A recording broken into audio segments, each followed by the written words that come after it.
Tonight on The Late Debate, the political heavyweights battling it out in the leadership contest. No, not that one, the other one. Lib Dem MP Sir Ed Davey is here to tell me why he wants his party's top job.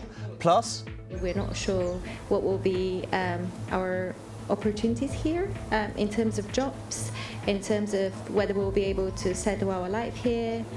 Brexit concern on campus. We look at how uncertainty is affecting the thousands of foreign students in London.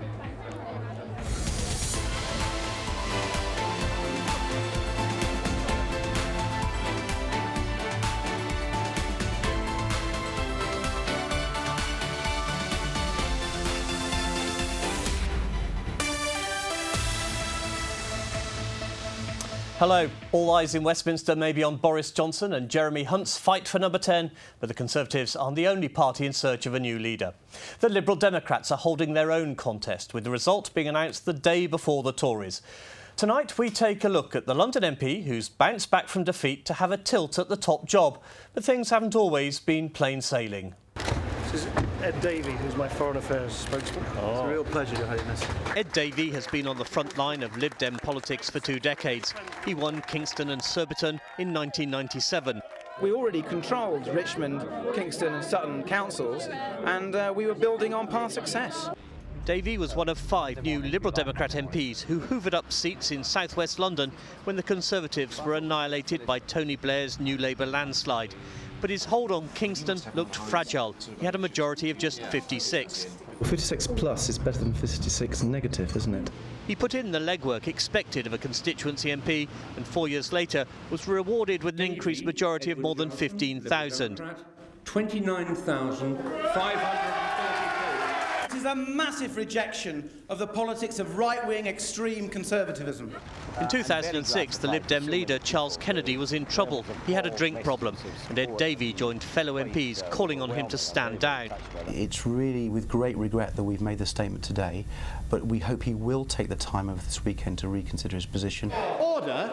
In 2008, Davey caused uproar in the Commons when the Lib Dems demanded a debate on EU membership.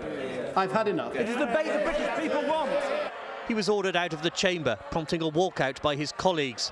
In 2012, he joined the Cabinet as Energy Secretary in the coalition government. Climate change is critical to the work of my department, but we've also got to make sure that energy security for the country is delivered. We've got to keep the lights on.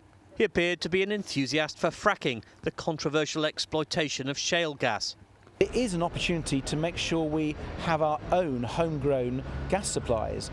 In 2015, the Lib Dems paid a heavy price for their role in the coalition. Davey lost his seat. David Edward Jonathan, Liberal Democrat, 20,415.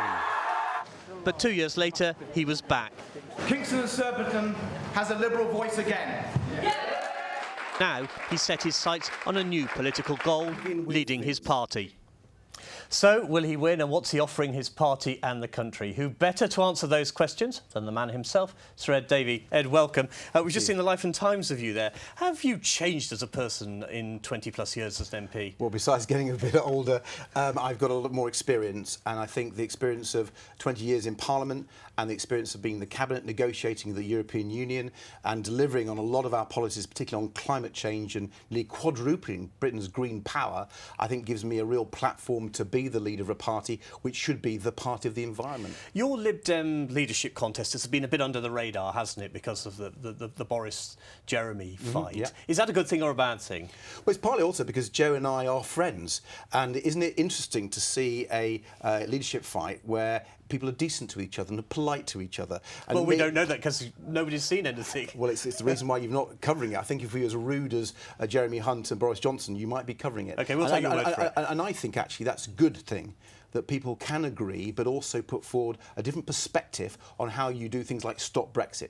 Clearly, Liberal Democrats are the Remain party in British politics. We want to stop Brexit, and Joe and I have been putting forward different ideas of the best way of how to do that. So what have you got that Joe Swinson hasn't got? Well, I think I've got quite a sharp vision, not just about stopping Brexit, but how we deal with the causes of Brexit. I'm very worried about the divisions in our country, the rise in hate crime here in London, but also the divisions with left behind communities and regions where we've seen a lot of inequality. We have to tackle that. If you're a true Remainer, you've got to reach out to the Leave communities and show that we've listened and we will heal our country. And I've been putting forward a very strong How do you reach programme out to the Leave communities if you are insisting on staying in the EU? Well, what we're saying is, yes, we do think it's in the interest of the country to stay in the EU, and that will give us a lot more money than if we leave to be able to tackle the problems that many of the Leave communities have got. I mean, it is outrageous that we have 2 of the richest regions in Northern Europe in the UK, but 6 of the poorest regions. That's a stain on our society. And as a Liberal Democrat, I want to tackle that inequality and make sure we get that investment in those communities that have been forgotten in the past. Can I be clear about one thing? If we are out of the EU by the time the next general election comes along and you're the leader, will the Lib Dems be committed to rejoin the European Union?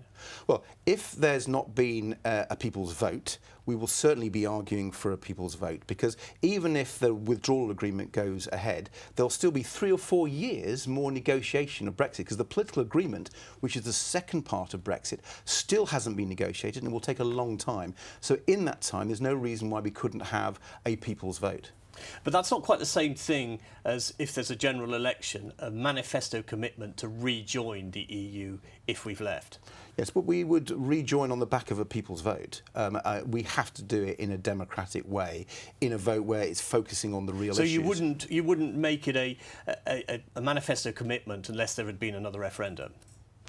Well, I think the manifesto commitment, if we had left without a people's vote, would be for a people's vote, because I think... You wouldn't regard the election as the people's vote? No, because as we saw in 2017, the election, which was supposed to be on Brexit, turned out to be on many things. It turned about school budgets and the cuts that Conservatives made to our schools and to the police, the rising crime, which they failed to tackle, and also issues like the dementia tax. So the 2017 election, as I think most general elections, are never single-issue votes. And the only way to settle the Brexit crisis, and I hope for Britain to stay in the EU and to be a firm, strong member of the European Union in Britain's interest, is to have a people's vote. You've been engaged in this leadership contest for a few weeks now. Have you been able to measure how it's going? Yeah, well, we think our campaign's got a huge momentum. I think the hustings have gone very well for me. We've had hustings in Aberdeen and Plymouth, in mid-Wales, and in Gatwick Airport. We've been all over the country. And actually, thousands of Liberal Democrat members have come out. Our membership now is at a record high, 107,000. The only problem about gauging what's happening in the election, if I'm honest with you, is we've got so many new members, it's quite difficult to gauge how they're going to go. We've had 20,000 people join us since the May local elections. One thing we do know about those, however, is the Liberal Democrat new membership wants to stop Brexit, and I'm making it clear that is my absolute top priority. Isn't it time for the Lib Dems to have a woman leader? Well, I believe that the party needs to be stronger on diversity, and I want a parliamentary party that's 50% women at least. So I'm very strong on that. In my own local council in Kingston, I'm delighted to say there's a majority of female councillors and a female leadership team. But I think the members in this contest are going to want to see the best person for the job, and actually that's the equality way. One thing the Lib Dems do have is a woman candidate for Mayor of London, Siobhan Bonita. How much of a chance do you think she's got in the light of what happened in the European elections? I think Siobhan Bonita has the best chance of any Liberal Democrat ever, but also a chance to really win the mayoralty here. Let's Seriously, remember, I mean, Sadiq Khan has got a huge hold on London. Well, I think it's quite a fragile hold, actually. If you look at the European election results, the Liberal Democrats topped the poll. We beat the Brexit Party, we beat the Labour Party, we beat the Conservative Party. That's never happened before. And there's no doubt that London is a Remain city. We've seen lifelong Conservatives coming to us, lifelong Labour voters coming to us. And Siobhan Bonita is a startling candidate. She's got all the skills. She's been the heart of government, a senior civil servant, and she connects with people. And I'm delighted to say she's one of my constituents. And Siobhan Bonita, I think, will be the next Mayor of London. And presumably, at the very least, you'd like her to come third, not fourth, as the Lib Dems have done in the last 2 She's going to come elections. first, Simon. She's going to come first. And I, as leader, will be battling with her to make sure that people of London get to know her. Because when they get to know her and they compare her with Sean Bailey and Sadiq Khan, they'll know that she is the best person to lead our wonderful city. And if you are leader, Jo Swinson presumably has a front bench role. Of course. I've made it clear that I will ask Jo, as the first Member of Parliament I'll talk to, if I'm elected leader, what job she wants. She's got huge talent, and this is the difference between myself, the Liberal Democrats, and the Conservatives. We're friends. We'll work together, and she's actually said similar things to me. So I'm positive about the future for the Liberal Democrats. And a high-profile role for Chuka Umunna as well? Absolutely. I mean, Chuka has felt more at home in our party than he ever did in the Labour Party. The way that some of the constituency Labour parties have been overtaken by the hard left, they are giving good Labour MPs a very hard and horrible time. And Chuka has said he's never been felt so welcome, and he absolutely is. Sir Ed Davey, thank you very much for coming in to talk to us this evening. Now, if the two contenders in the other leadership contest have their way, Brexit will be delivered by the end of October. And that's just over 100 days away.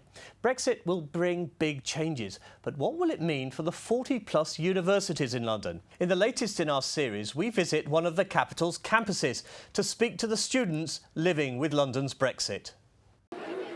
Graduation, the most important milestone in student life. At Brunel University in West London, the celebrations were in full swing. But Brexit is casting a cloud of uncertainty over the campuses of London's 40-plus universities. There are concerns about the impact of no deal on tuition fees and visas. Elena is from Romania, Desislav from Bulgaria, both are students at Brunel's business school. When the Brexit vote happened, they were keep talking about how they want to decrease the immigrants, especially more from Eastern European countries, and that was the moment when I feel like targeted, and I felt kind of unwelcomed here. Actually, we're not sure what will be our opportunities here in terms of jobs, in terms of whether we'll be able to settle our life here, and what will happen, whether we want to do a master's degree or even further postgraduate education. London's university student population is thought to be around 389,000. The majority, 271,000, are from the UK, but there are also 118,000 non-UK students.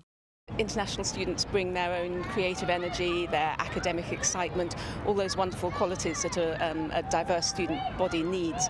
So they're critically important to London's universities. London and London higher education have flourished because we welcome students from around the world. This was Boris Johnson 7 years ago on a visit to India. The then mayor wanted the government to relax its strict rules on student visas. But Boris Johnson's priority now is Brexit. We must simultaneously prepare to come out without a deal. At Brunel, they're trying their best to plan for the future without knowing what that future is. We are continuing to attend recruitment fairs and maintain a presence across a range of European countries, and also to convey the message to students that they are welcome here, and we are committed to having an inclusive student population at Brunel, and quite a diverse student population. Brunel, of course, could always ask for help from its local MP. He happens to be Boris Johnson. It's not just students here wondering what the future holds. To discuss the issues raised there, I'm joined by the Labour Kensington MP Emma Dent-Coad, for the Conservatives by Croydon South MP Chris Philp, and by the newly elected Brexit Party MEP for London, Lance Foreman. Welcome, all of you. Chris, you've declared yourself as a Boris Johnson backer. Will London still be an open city welcoming foreign students if Boris Johnson's Prime Minister? Yes, London is an open international city. It's going to remain that way. And in fact, as evidence of that status, we saw figures released today by the university sector showing that this year we have had a record number of applications to UK universities from non-UK students. They've gone up from outside the European Union. They've even gone up from inside the European Union. But will that continue after Brexit, if there's a no-deal Brexit? Yes, I'm confident it will. In fact, the two countries which have the largest numbers of students coming into this country to study are China and India, neither of whom, of course, are in the European Union, which goes to show that whether you're in the European Union or not, international students are welcome in the United Kingdom. They make a great contribution to higher education, and they make a great contribution to our economy if they work here afterwards. So we are going to be open for business, London's open for business, and the UK is going to be open for business. Emma, you were a student until very recently. You've put it on hold when you got elected by surprise to be the MP for Kensington. Do you think the university sector in London has anything to worry about with Brexit? I know they do. Yeah, I absolutely know they do. On my course, which was architecture, I was studying theory, but the architecture students, nearly all of them came from abroad, a class of 50. And they were actually going to set up an architectural engineering course, which they had to cancel because the applications had gone down so much. That's the University of Liverpool in London. But I was at Imperial College yesterday, and they had launching a policy forum, and they're hugely worried about this. They have the whole issue about getting PhD students from abroad, the kind of research they do. It absolutely depends on the free flow of intellectuals, academics and so on, and it really is, it's already affecting the courses there. Imperial is the lifeblood of all our tech and science business. And we need to keep that going, and they're already suffering. Lance, does the challenge facing academia give you sleepless nights? Absolutely not. The only people that are worried about this are people that are still fighting the Remain cause and against spreading these scaremongering stories. We welcome students from all over the world into the UK. As you said, people already coming from China, from India. My own daughter's actually going to the USA to study for her undergraduate degree. We believe that travel broadens the mind. When you have foreign students coming here and eventually they might go back to their own countries, they become ambassadors, for want of a better word, for Britain. So, it's a really good thing, and the Brexit Party would certainly not want to stop students coming here from Europe, from other parts of the world too. Lance, you've only just taken up your seat at Strasbourg and in Brussels. We saw you in the European Parliament on the first day when you and other Brexit MEPs protested by turning your backs during the anthem. Yes. Do you regret that? It was rude, wasn't it? No. I mean, to be honest, look, if we stayed facing the front and were humming along, everyone would have said we've got a native. You can't win in these sort of battles. We stayed seated. Okay, it's just a bit undignified, isn't it? It wasn't actually. We stayed seated when we don't agree with the anthem. The anthem is, another bit of this creeping federalism. It was never agreed by the British people, but we stayed seated when the anthem started to be played. The President of the Parliament, and it wasn't just us, there were MEPs from across the chamber that remained seated. The President of the Parliament said he thinks it's disrespectful to remain seated for a national anthem. So we thought, hang on a second, this is not a national anthem. We will rise, as you've asked us to do, but we will, in a very dignified and polite way, just turn around. Emma, you've been a fan of protest in the past. Yes. Do you accept his right to do what he did? Well, I think it did look pretty childish, really. You're accepting your role there, and then you're turning your back on it at the same time. I think you did look very childish and not very mature.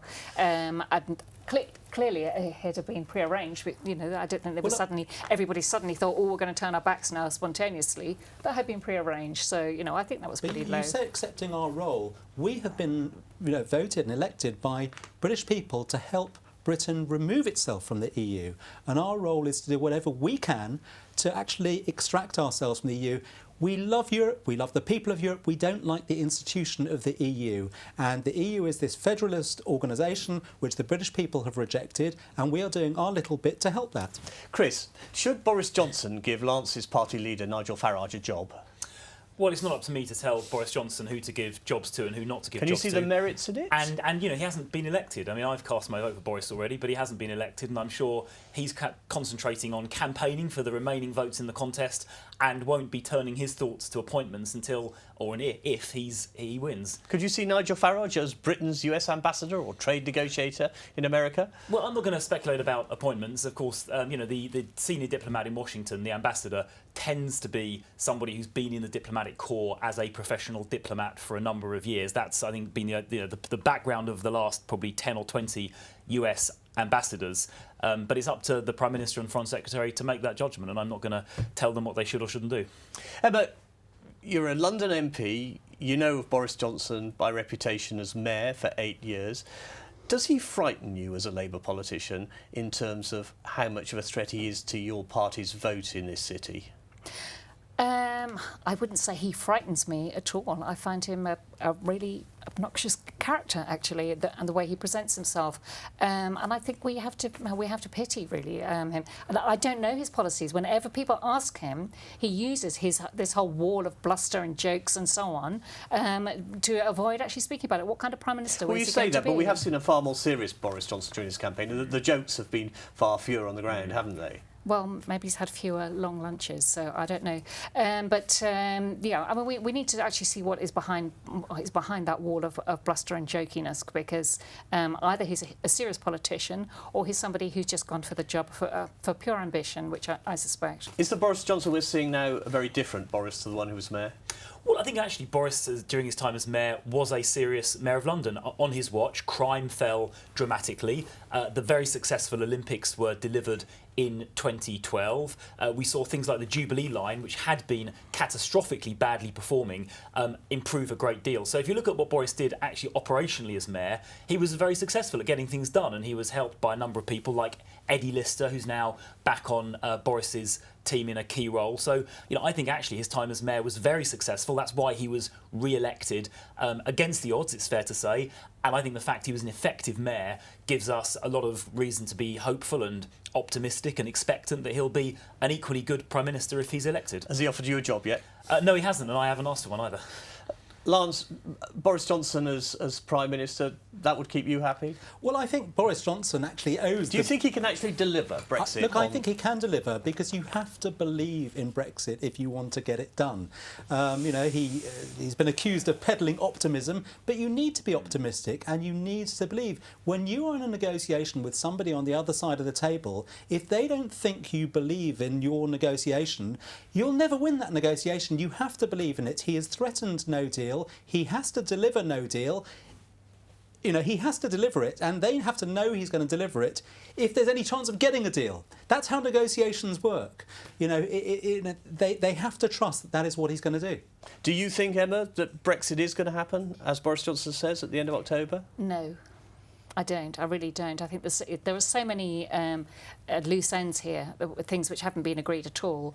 I think it's absolutely chaotic. And actually, looking at the people in the opposite benches to me, look, the Conservative members of Parliament, you can see them sinking in their benches. Are you sinking in your benches? No, I'm not sinking in my benches at all. When we had the third meaningful vote a few weeks ago, a month or two ago, 90% of Conservative MPs supported that meaningful vote. There are some very limited changes that are needed, particularly to the backstop and maybe also to the future framework, that would get those last remaining 10%, 34 Conservative MPs on board. I hope Boris, using the optimism and energy we've heard about, can get those changes over the summer, bring it Chris, back and I'm going to pass have it. to interrupt you there, because I'm afraid we've run out of time. I'd like to say thank you to all of you, to Emma, to Chris and to Lance and to Ed Davey. I'll be back in September with another edition of The Late Debate. Until then, good night and thank you for watching.